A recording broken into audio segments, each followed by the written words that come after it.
Vegetarian ആയതുകൊണ്ട് എന്ത് മേന്മയാണ് ഒരാളുടെ ലൈഫിൽ ഉണ്ടാകുന്നത്? പക്ഷെ മനുഷ്യൻ അങ്ങനെയല്ല. മനുഷ്യന് പശുവിനെ പോലെ, കുതിരയെ പോലെ, ആടിനെ പോലെ നമ്മുടെ പല്ല്. ആനയും കാട്ടുപോത്തും പശുവും ആടും എല്ലാം എങ്ങനെ വെള്ളം കുടിക്കുന്നത്? വലിച്ചാ കുടിക്കുന്നത്. നായയും സിംഹവും പുലിയും ഒക്കെ നക്കി നക്കിയാ കുടിക്കുന്നത് ആണല്ലോ. കൊന്നാൽ പാപം, തിന്നാൽ തീരുമാനം. നോ, കൊന്ന പാപം നിന്നെ തിന്നു തിന്നു രോഗങ്ങളായി, കഷ്ടങ്ങളായി, നിരാശ ദുഃഖങ്ങളായി നിന്നെ തിന്ന് തിന്ന് തിന്ന് തീർക്കുന്നത് വരെ കർമ്മ പാപങ്ങളെല്ലാം തീർന്ന് മോക്ഷം ലഭിക്കുക. ഈ ജന്മത്തിൽ ലഭിക്കുന്നവരെല്ലാം സസ്യബുക്കുകളായിരിക്കും. ആ ബേസിക് അതിനെ വറുത്ത് പൊരിച്ച് കുഴിച്ചിട്ട് കുഴിമന്തി തിന്നുന്നവൻ കുഴി മാന്താൻ റെഡി ആയിരിക്കണം. എന്തിനാ തിന്നുന്നേ? ഇതൊരു ദേഹം ദേവാലയമാണ് ബേബി. ഇതിനെ ശ്മശാനമാക്കുന്നവൻ കുഴി മാന്താൻ റെഡി എന്നാണ്.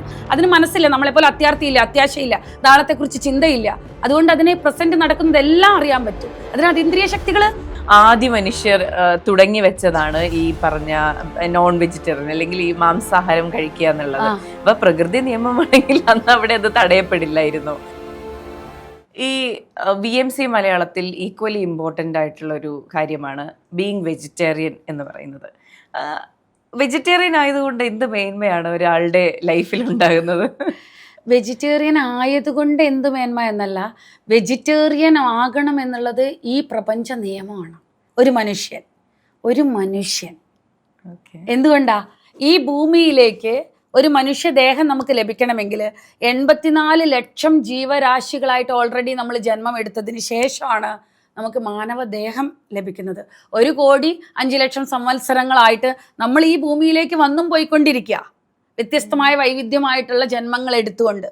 അതായത് ഖനിജ സാമ്രാജ്യമായി, വൃക്ഷ സാമ്രാജ്യമായി, പക്ഷി സാമ്രാജ്യമായി, ജലസാമ്രാജ്യമായി, ജന്തു സാമ്രാജ്യമായിട്ട് നമ്മൾ ഒരുപാട് എല്ലാ തരത്തിലുള്ള ജന്മങ്ങൾ എടുത്തിട്ടാണ് ലാസ്റ്റ് ഈ മനുഷ്യനായിട്ട് നമ്മൾ ജന്മം എടുക്കുന്നത്. ഈ മനുഷ്യനായിട്ട് ഭൂമിയിൽ ജന്മം എടുത്തതിന് ശേഷം മാത്രമേ കർമ്മസിദ്ധാന്തം വർത്തിക്കുള്ളൂ. ഒരു മൃഗങ്ങൾക്കും കർമ്മസിദ്ധാന്തം വർത്തിക്കില്ല. ചെയ്ത കർമ്മങ്ങൾ അനുഭവിക്കേണ്ടത് കേവലം മനുഷ്യന് മാത്രം.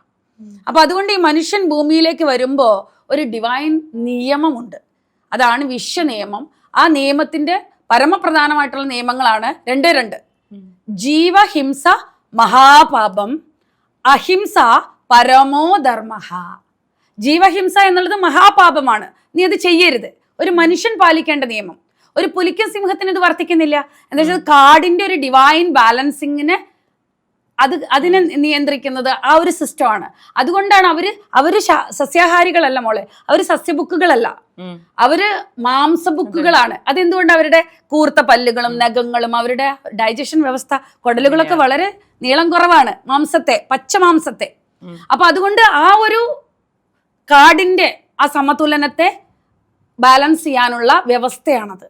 പക്ഷെ മനുഷ്യൻ അങ്ങനെയല്ല. മനുഷ്യന് പശുവിനെ പോലെ, കുതിരയെ പോലെ, ആടിനെ പോലെ നമ്മുടെ പല്ല്. നമ്മളെങ്ങനെ വെള്ളം കുടിക്കുന്നത്?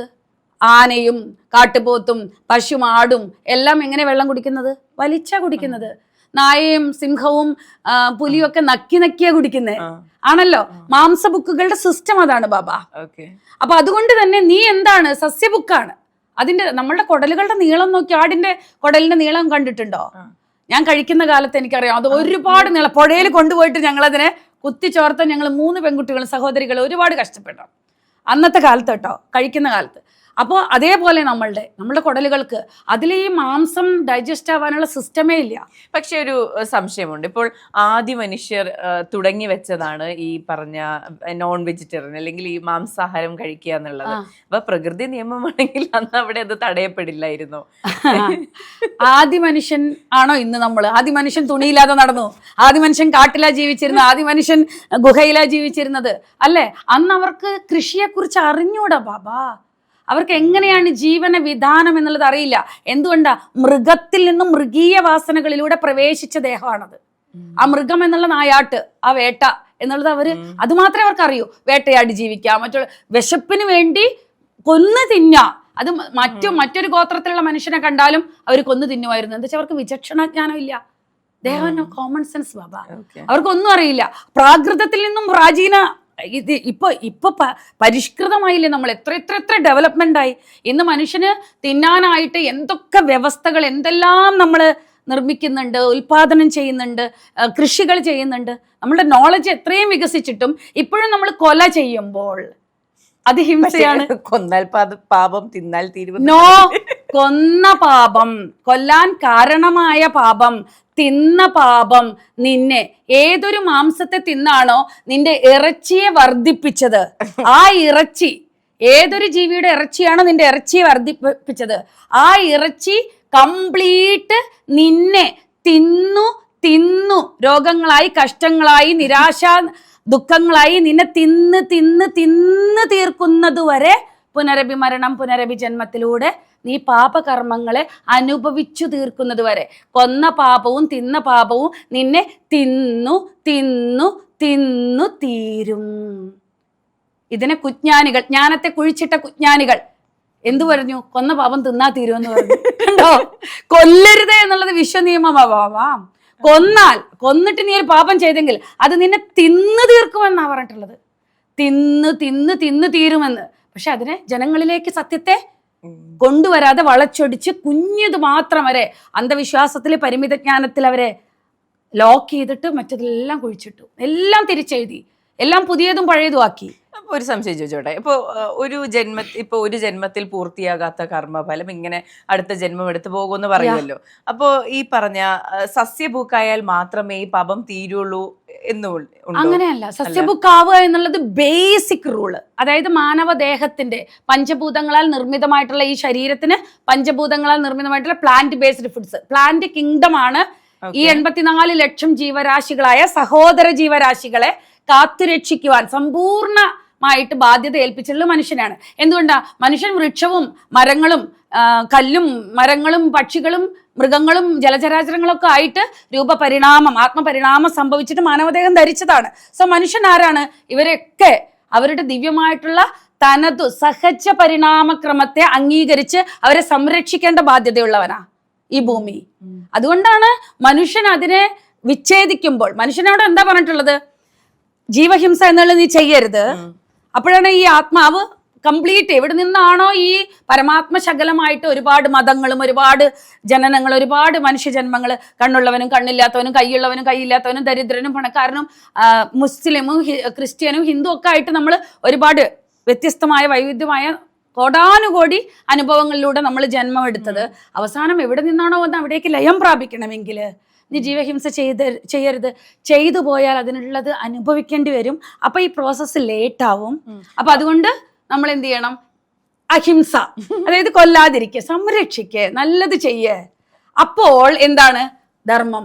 ആ ധർമ്മം, അഹിംസ എന്ന പരമധർമ്മത്തിലാണ് നീ ഉള്ളതെങ്കിൽ, ഹിംസ ചെയ്യാതിരിക്കുമെങ്കിൽ ആ അഹിംസ എന്ന പരമധർമ്മം നിന്നെ കാത്തു രക്ഷിച്ചുകൊണ്ടേയിരിക്കും. ദാറ്റ് ഈസ് കോൾഡ് ധർമ്മോ രക്ഷതി രക്ഷിത.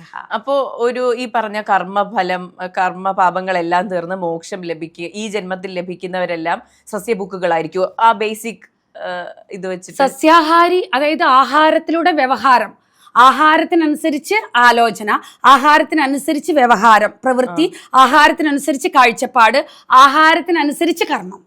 ആഹാരം ഏതാണോ, കരുണ നിറഞ്ഞതാണോ, അൺകണ്ടീഷണൽ ലവ് നിറഞ്ഞതാണോ. ഇപ്പൊ മോൾക്കൊരു പട്ടിക്കുട്ടിയുണ്ട്, പൂച്ചക്കുട്ടിയുണ്ട്, അതിനെ സ്നേഹിക്കുന്നു, സ്വന്തം മക്കളെ സ്നേഹിക്കുന്നു. ആടിനെ എന്തുകൊണ്ട് സ്നേഹിക്കുന്നില്ല? കോഴിയെ എന്തുകൊണ്ട് സ്നേഹിക്കുന്നില്ല? ഒരു മനുഷ്യനെ കൊന്നവൻ കൊലപാതകയാണെങ്കിൽ ഒരു ആടിനെയും പോത്തിനെയും കൊന്നവൻ ആൾസോ കൊലപാതകി. അവൻ കൊലപാതകത്തിൽ സമാന പങ്കാളികളാണ്. തിന്നവനും കൊന്നവനും, കൊല്ലാൻ വേണ്ടി വളർത്തിയവനും, വിറ്റവനും, വാങ്ങിയവനും, വെച്ചവനും, കുക്ക് ചെയ്തവനും, തിന്നവനും, തീറ്റിച്ചവനും, 8 പേരും സമാന പങ്കാളികളാണെന്നാണ് ധർമ്മശാസ്ത്രത്തിൽ പറയുന്നത്. ധർമ്മശാസ്ത്രം എന്നുള്ളതുണ്ട്. നമുക്ക് ഈ ശാസ്ത്രം മാത്രം ആരും പഠിപ്പിച്ചു തന്നില്ല മോളെ. ഇപ്പോൾ നമുക്ക് ഓരോ, അതിപ്പോൾ ബൈബിളാവട്ടെ, ഭഗവത്ഗീത ആവട്ടെ, ഖുർആനാവട്ടെ, അൾട്ടിമേറ്റ് ട്രൂത്താ പറഞ്ഞു തന്നിട്ടില്ല, പക്ഷെ മാറ്റിമറിക്കപ്പെട്ടു. ഈ പറഞ്ഞ എല്ലാ വിശ്വാസങ്ങളിലും ഈ മൃഗങ്ങളെ ബലി കൊടുക്കുന്ന ഒരു കാലമുണ്ടായിരുന്നു, അതും തെറ്റായിരുന്നു. തീർച്ചയായിട്ടും ഒരു ഈ ഭൂമിയിൽ വരം അല്ലെങ്കിൽ എന്തെങ്കിലും നമ്മളെ പ്രകൃതി നമുക്ക് വരം നൽകണമെങ്കിൽ, മഴ പെയ്യണമെങ്കിൽ, അങ്ങനെ ഒരു ബിലീഫ് സിസ്റ്റം ഉണ്ടായിരുന്ന ഒരു കാലം ഉണ്ടായിരുന്നു. പക്ഷെ ഇതിന് റൂൾ പറയണത് ഒരു ദിവ്യമായിട്ടുള്ള കാര്യത്തിന് വേണ്ടി പ്രകൃതിക്ക് ആ വിശ്വാസ വ്യവസ്ഥയിൽ ആ ഒരു മൃഗം കൊല്ലപ്പെടുന്നെങ്കിൽ ആ ഒരു കൊലയിലൂടെ അതിന് മോക്ഷം ലഭിക്കുന്നു എന്നാ. അല്ലാതെ ഒരു മനുഷ്യന്റെ തിന്നാൻ എത്രയോ ഉണ്ടായിട്ട് പോലും ഈ മനുഷ്യൻ ആ ഒരു ഇറച്ചിയുടെ മുകളിലുള്ള വാസന, അതായത് ക്രൂരമൃഗങ്ങളെ പോലെ പ്രാകൃത മനുഷ്യനെ പോലെ പച്ചമാംസം കടിച്ച് തിന്നുന്നില്ലവൻ. ഇല്ല, ഇല്ല. ഈ എല്ലാ ഈ പ്ലാന്റ് ബേസ്ഡ് ആയിട്ടുള്ള എല്ലാ മസാലകളും ഇട്ട് അതിനെ വറുത്ത് പൊരിച്ച് കുഴിച്ചിട്ട് കുഴിമന്തി തിന്നുന്നവൻ കുഴി മാന്താൻ റെഡി ആയിരിക്കണം. എന്തിനാ തിന്നുന്നേ? ഇതൊരു ദേഹം ദേവാലയമാണ് ബേബി. ഇതിനെ ശ്മശാനമാക്കുന്നവൻ കുഴി മാന്താൻ റെഡി എന്നാണ്. യമൻ കുഴിമന്തി എന്ന് പറഞ്ഞാൽ യമൻ വരാൻ സമയമായി എന്നാ സത്യം ബാബാ. എന്താ വെച്ചാൽ നീ തിന്നുന്നത് നിന്റെ ശരിയായിട്ടുള്ള പ്രകൃതി സഹജമായിട്ടുള്ളതല്ല തിന്നുന്നത്. അതിൽ ഹിംസയുണ്ട്, വേദനയുണ്ട്. നിനക്കൊരു മോൾക്കൊരു കഷ്ടം വന്നു, ഒരു ആക്സിഡന്റ് പറ്റി, അല്ലെങ്കിൽ ഒന്ന് വീണു, വേദനിക്കില്ലേ? അതിൻ്റെ ഒരു പ്രാണനെ ബലമായിട്ട് നമ്മൾ കൊല്ലുമ്പോൾ അതിൻ്റെ ഭീതി, അതിൻ്റെ ജീവിക്കാനുള്ള കൊതി, അതിനും അതിൻ്റെ മക്കളോട് എന്തൊരു സ്നേഹ. നമുക്ക് മാത്രമേ നമ്മളുടെ സഹജീവികളോട് സ്നേഹമുള്ളൂ. അതിനുണ്ട്. അത് അവരെല്ലാം ഗ്രൂപ്പ് സോൾസാ. അവർക്ക് എല്ലാവർക്കും ഒരേപോലെ പെയിൻ വരും. ഒരു ജീവി നഷ്ടപ്പെട്ട് കഴിഞ്ഞാൽ അത് വേദനിക്കുമ്പോൾ, അത് മരിക്കുമ്പോൾ അത് കാണുക, ആ രക്തം കാണുക. ഇവരുടെ എല്ലാവരുടെയും ഈ ഒരു പെയിൻ ആയിട്ടുള്ള വേവ്സ് ഈ പ്രപഞ്ചത്തിലേക്ക് പോവുക. ജഗദംബികയോട് അത് കംപ്ലൈന്റ് പറയുന്നുണ്ട്. അതിന് മൂകജീവരാശികൾ സംസാരിക്കാൻ തുടങ്ങിയ മനുഷ്യൻ ഭ്രാന്തനാവും. അതല്ല, അതിനും സംസാരിക്കാൻ കഴിയുന്നില്ലെന്ന് കരുതി അതിന്റെ സംസാരം നമ്മൾ മനസ്സിലാക്കുന്നില്ല. എന്തുകൊണ്ടാണ്? മനുഷ്യന് കരുണയില്ല. മനുഷ്യൻ തിന്നുന്നത് ഈ വേവ്സ് അടങ്ങിയതാ. നീചമായിട്ടുള്ള ശാപങ്ങൾ നിറഞ്ഞ, പ്രാണവേദനകൾ നിറഞ്ഞ, ആ ഒരു നെഗറ്റീവ് എമോഷൻസും ഭയവും ദുഃഖവും നിറഞ്ഞ എമോഷൻ എനർജീസ് ആണ് ആ ശരീരത്തിൽ പ്രവേശിക്കുന്നത്. മരിക്കുന്നതിന് മുമ്പ് തന്നെ അതിന് മനസ്സില്ല, നമ്മളെപ്പോലെ അത്യാർത്ഥിയില്ല, അത്യാശയില്ല, നാളത്തെക്കുറിച്ച് ചിന്തയില്ല. അതുകൊണ്ട് അതിനെ പ്രസന്റ് നടക്കുന്നതെല്ലാം അറിയാൻ പറ്റും. അതിനകത്ത് ഇന്ദ്രിയ ശക്തികൾ കൂടുതലാണ്. അതിന് 10 ദിവസം മുമ്പ് തന്നെ ഞാൻ കൊല്ലപ്പെടുമെന്ന് അറിയാം. അപ്പൊ തന്നെ അതിന്റെ അന്നപാനീയങ്ങൾ അത് നിർത്തും. അപ്പൊ ആ വേദന, തരംഗങ്ങൾ, ഭയം, സ്വന്തം കൂടപ്പിറപ്പുകൾ കൊല്ലപ്പെടുന്നതിന്റെ നിസ്സഹായത, രക്ഷിക്കാൻ പറ്റാത്തതും ഓടി രക്ഷപ്പെടാൻ പറ്റാത്തതുമായിട്ടുള്ള അവസ്ഥ. ജയിലിലിട്ട് കഴിഞ്ഞിട്ട് ഇപ്പൊ മോളെ കൊല്ലും. ജയിലിലിട്ട് കഴിഞ്ഞാൽ എന്തായിരിക്കും ആ മൈൻഡ് സെറ്റ്? എന്തായിരിക്കും ആ വേവ്സ് ബാബാ? എന്തായിരിക്കും ആ കാഴ്ചപ്പാട്? എന്തായിരിക്കും അത്? ഒരിക്കലും വർണ്ണിക്കാൻ പറ്റുമോ? അതിനെ ഡിഫൈൻ ചെയ്യാൻ പറ്റുമോ ആ സിറ്റുവേഷൻസിനെ? പക്ഷെ ഇപ്പോഴത്തെ ഒരു സാഹചര്യത്തിൽ മനുഷ്യനാണ് ഡോമിനേറ്റിംഗ് ക്രീച്ചറായിട്ട് എർത്തിലുള്ളത്. അപ്പോൾ നമുക്ക് നമ്മുടെ ലൈഫ് സപ്പോർട്ട് ചെയ്യാൻ വേണ്ടി നമുക്ക് പ്ലാന്റ്സിനെയും ആനിമൽസിനെയും ഭക്ഷിക്കാം എന്നുള്ളൊരു ഇതിലല്ലേ നമ്മൾ പോകുന്നത്.